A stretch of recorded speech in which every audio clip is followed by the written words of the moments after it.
I have a ridiculously large cup of tea for a ridiculous story about the first time I got tested for STDs. Kind of makes sense. So hey, it's Josh, and I haven't done a sit-down story time video like this in a long time, and so I thought I'd start doing them again. And I wanted to tell you about the first time I went to get tested for STDs, or actually the first two times, because the first time involves a lie that came back to bite me in the ass the second time. So I would guess that I was 21 years old at the time, and it was a very different time and place. If you know how old I am, you know this was a while ago. There was no YouTube, there was no social media. I don't think there was even a pride parade in the city I was living in at the time, Calgary. So this was a very different time and place, so let's just preface it with that. But I knew enough to know that as a sexually active young man, I should go get tested. I didn't really have any worries and I was always safe, but I knew that that was something that I should be doing, so I decided I would go do it. So I went to a sexual health walk-in clinic and I was very nervous for a few reasons. One, just because I was this shy, introverted kid from a smaller city who had just moved to the big city, Calgary, and just anything to do with sexual stuff made me shy and uncomfortable anyway. So the idea of going somewhere and having to get tested and be seen by people in public going there, that just all that made me uncomfortable. Two, I was working toward a career being in front of the camera, and so I thought there's a good chance that I would reach some level of fame eventually, and I was worried that people would try to find things about me in the past to use against me once I was famous. So there was a worry that maybe somebody would find these records and somehow use them against me. Which leads into the third part, which is that I was in the closet at the time, for the most part. And so I was worried that people would look into this and put two and two together and realize that I was gay and out me to the world if I became famous. But I was determined to go anyway because I had heard that you should go and other people around me were going, and I'm the kind of person that if you say like you should take this vitamin every day or you should do this workout or whatever, even if I'm not experiencing like symptoms or I'm not sick, I still will likely do it because I've just always worried about my health and safety. So again, I didn't really have a worry, but I was like, I need to do this. This is something I should be doing, so I have to suck it up and go. So I find this clinic. I go there, I walk in, I try not to make eye contact with anyone in the room, just get like right to the reception desk. Okay, I want to get tested. She gives me a form to fill out, go take it back to my seat. Again, just like stare at the form, start filling it out. Don't look at anybody, don't make any eye contact. And of course, the first thing it asks for is your name. And this is where the story begins. So I'm obviously not going to use my real name because I am like one step away from being a secret agent at this point, practically. So why would I use my real name? So I need to think of a fake name to use. And so I think of a friend of mine who's in France because nobody could connect me with him because he's so far away and we've kind of lost touch. And so I'm going to use his name, but not his actual name. I'm just going to use his name as inspiration for my fake name. Very complicated. So the name that I come up with is Vince Henny. So that is my new secret STD testing name. The next thing it asked me for is my birth date.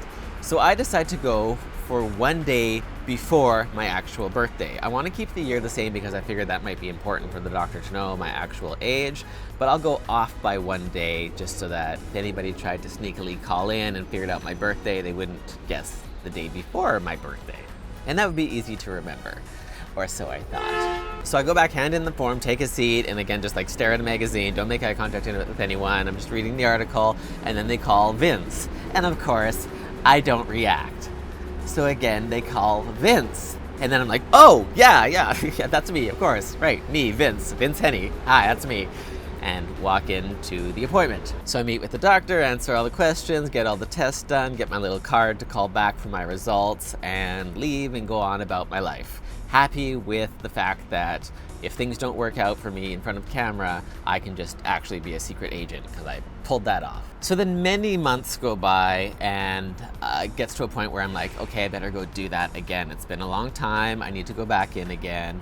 And, you know, I'll go back to the same clinic, use the same fake information, and it'll all be fine and dandy. So I go back, and then at the time, the way they did it there was they gave you the form to fill out again, which I guess they used to match their records. You couldn't just like check in and they have you on account. Like, I don't know, paperwork. It was a while ago.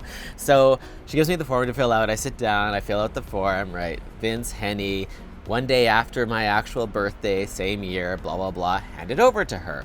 Go take my seat. Look at the magazine. I'm feeling more comfortable than last time, but still not, completely comfortable, because this is just a very uncomfortable situation for me at the time. So then I hear her call Vince, and this time I know to listen for it, and so I get up, all confident. Yeah, that's me, Vince. Walk up, but she wants to talk to me at the desk, not actually send me in for the appointment yet. And she says to me, Vince, we have your birthday in our system as June 25th, and you just wrote down June 27th. So which is it? So I start to panic. Last time I wrote down the day before my birthday, not the day after my birthday. And who doesn't know their own birthday?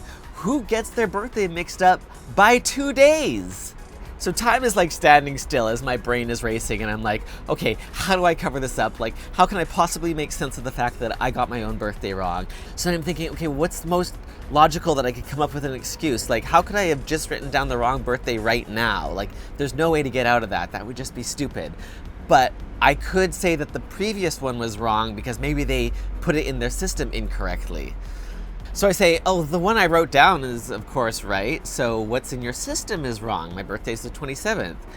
And she gives me like the biggest sigh and eye roll and says, now, like, I can't make a change in the system for a birthday. Like, that's something that's not changeable for us. So I'm gonna have to create you a whole new profile, and we're gonna have to try to get the stuff from last time transferred over, and just like, it was this huge deal. She couldn't just delete and change it because a birth date isn't something, anybody ever gets wrong, I guess. So she tells me to go take a seat while she redoes everything, and I sit down and I'm just like drenched in sweat. I'm just panicking, and I'm like, I look like I just ran a marathon going up to her desk and back, and I'm like, okay, maybe everybody just thinks that I'm really out of shape, and that was a big workout for me. And of course I'm just like running through everything in my head, just like, what just happened, and are they gonna know that I was lying, and are they gonna figure out, like, I don't know why this was such a huge deal to me, but I just felt like I was super undercover, and now I'd just totally blown it.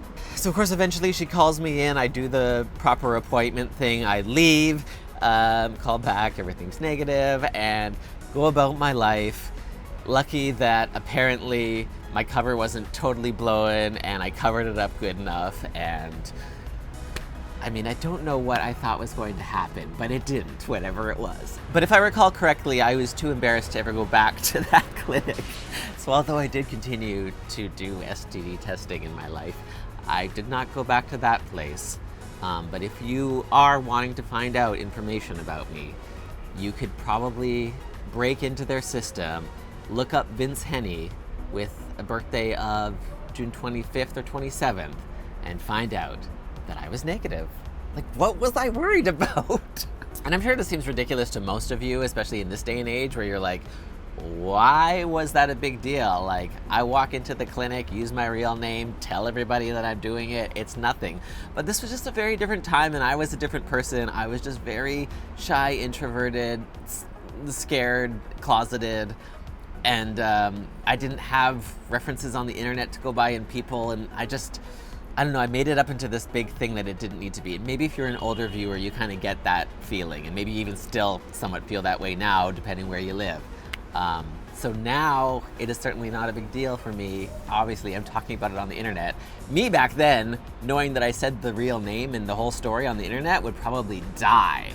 And if you do still want to get tested in private, or you just want the ease of being able to do it at home, previously I made a video with my fiance Heath where we used the Let's Get Checked kits, and they have offered me a discount to pass on to you if you want to get one for yourself.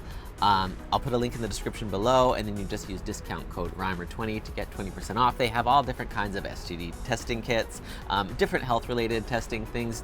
Check out their website, see if you want to buy one of those for yourself, if you'd prefer to do those kinds of things at home. And then it's very simple because you just pop it in the mail, and so you can use it either to save the time and effort of going out, or if you want to be more private and discreet and not have to come up with a super secret spy name.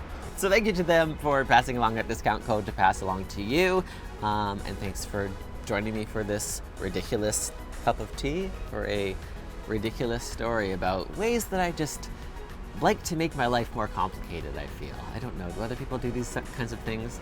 Let me know what your experiences have been like, if you've had an odd testing experience. And also, if you want to see more storytime videos and whatnot, or you got any questions for me or whatever. And in the meantime, I'll have more videos coming up, of course, from the rest of my journey as Mr. Gay Canada 2019. Bye!